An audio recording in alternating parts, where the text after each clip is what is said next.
SVR IAS Academy welcomes you to the Target IAS 2016 online video lectures batch.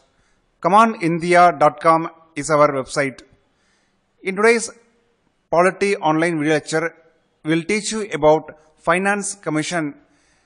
It's a short video lecture in which you will learn many important prelims points. So let's watch this video carefully.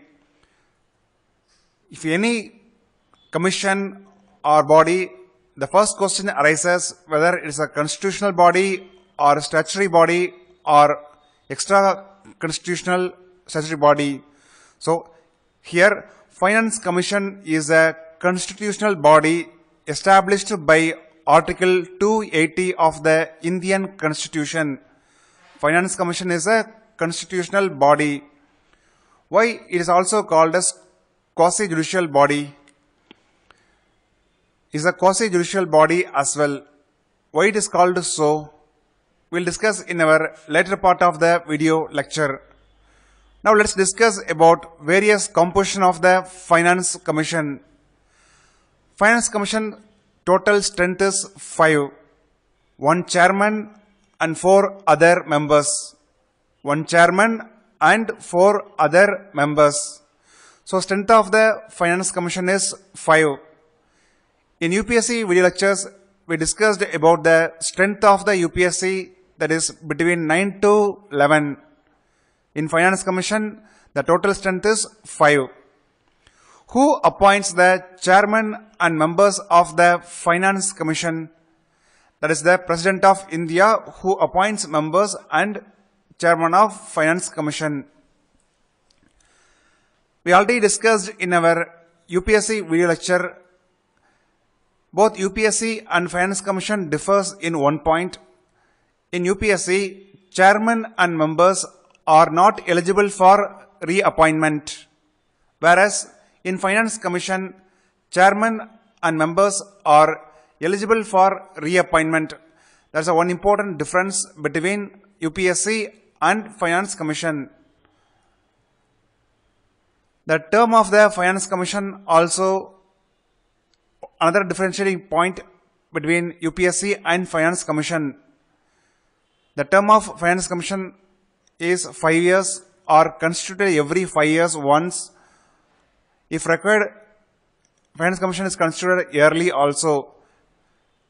According to the wish of the President, when necessary arises, President of India can appoint Finance Commission earlier than 5 years also, maybe in the 4 years or 3 years when necessary arises. But UPSC, the chairman and members have fixed term of 6 years or when they attain the age of 65 years.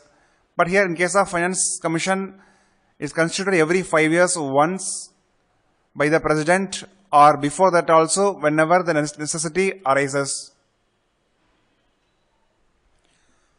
What about the qualifications required to become the members or chairman of the Finance Commission? Constitution of India authorizes Parliament to determine the qualifications required to become the member of Finance Commission. Chairman should have wide experience in the field of public affairs. And also there are 4 other members. First member should be a judge of High Court or should have qualified to become the judge of High Court. Here the important prelims point is that, remember, is a judge of the High Court, not the judge of Supreme Court.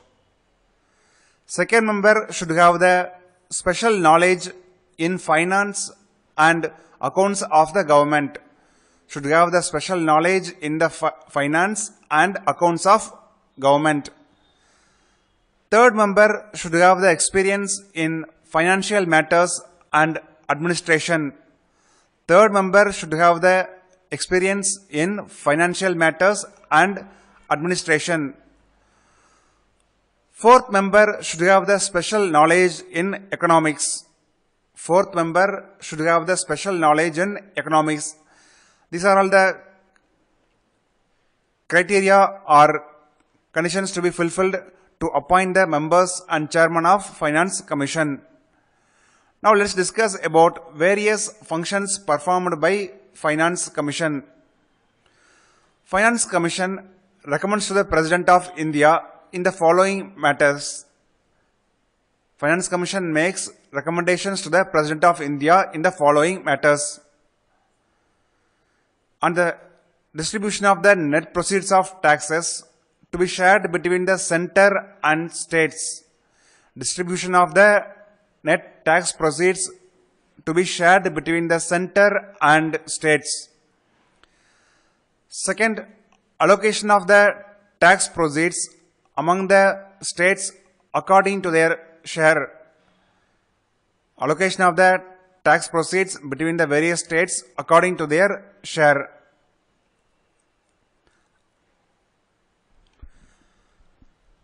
Finance Commission also recommends the principles that govern the grants in aid to the states by center. As you know, center provides grants in aid to the states which are backward in nature. So, Finance Commission recommends the principles that should govern the grants in aid given by the center to the states from the Consolidated Fund of India. And also, Finance Commission recommends suitable measures needed to augment the Consolidated Fund of a state to supplement the resources of Panchayat and municipalities in the states on the basis of the recommendations made by State Finance Commission. As you know, Panchayat and municipalities gets revenue from the local taxes, and sometimes the resources or financial position is not good.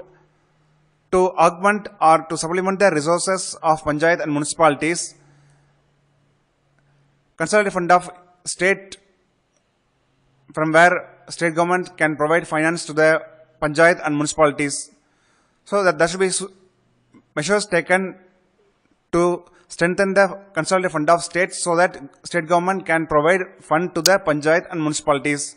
In this regard, Finance Commission can provide suitable recommendations to strengthen the Consolidated Fund of State on the basis of recommendations made by the State Finance Commission.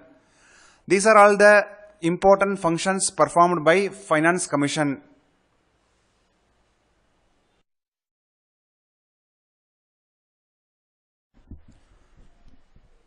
What are all the important articles dealing with the Finance Commission? Article 280 provides for establishment of Finance Commission as a constitutional body. Article 281 provides recommendations of the Finance Commission that is given to the President and which in turn submitted to the Parliament by the President.